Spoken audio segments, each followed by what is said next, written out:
Lempt is where we're going to get our last glimpse of the Loire, which we've been partly following on our travels through France.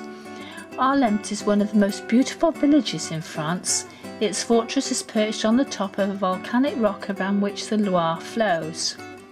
After a few weeks of peaceful touring, we've arrived at Camping Nature Park L'Ardèchois at Valent-Pont-d'Arc in the Ardèche, and it is busy. Well, it is the height of the season. The site is right on the river, and just down from here is the famous Pont d'Arc, one of the most photographed natural sites in France. There seems to be one torrent of canoeists after the other here, with quite a lot of boats capsizing, getting stuck, or both. But it really is a must-do. Certainly we had a lot of fun canoeing and found it really exhilarating. In the evening the river is a lot quieter. We're only a couple of minutes walk from our pitch here, and it is a great spot from which to watch the sun go down.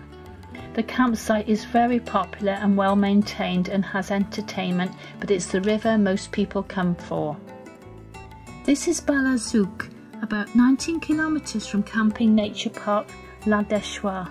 It's very popular with tourists, but there are so many cobbled paths and steps, arched passageways and tunnels, and a crumbling tower to explore that it's very easy to escape other visitors. It's also very easy to end up in somebody's garden. It's hard to know where public paths end and private property begins. The Ardèche River flows around Bar-la-Zouch, so the bridge here is a good spot from which to watch the canoeists.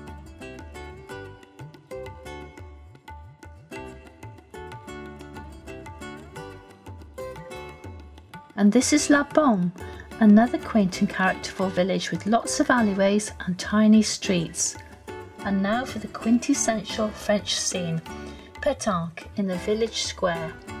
Parking here is limited, but you can catch a free bus from the Musée d'Alphonse Daudet at Saint-Alban-en-Riol, 10 minutes away.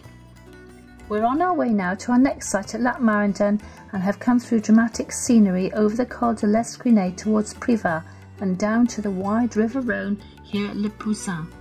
The temperature's reached almost 40 degrees Celsius, so a bit of a breeze is welcome.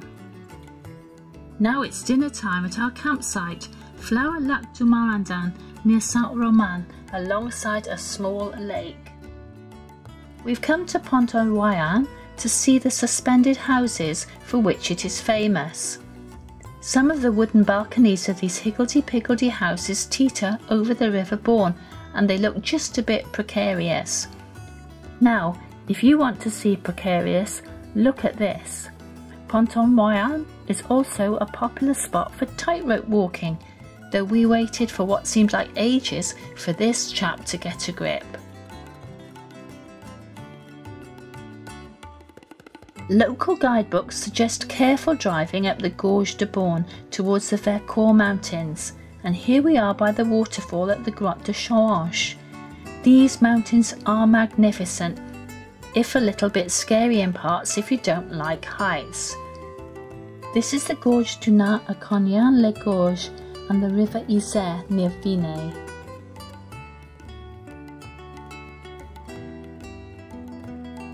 I love the summer evenings in France, and here we are at the lovely Lac de Bourget at Aix-les-Bains, on our way eventually to Lake Annecy.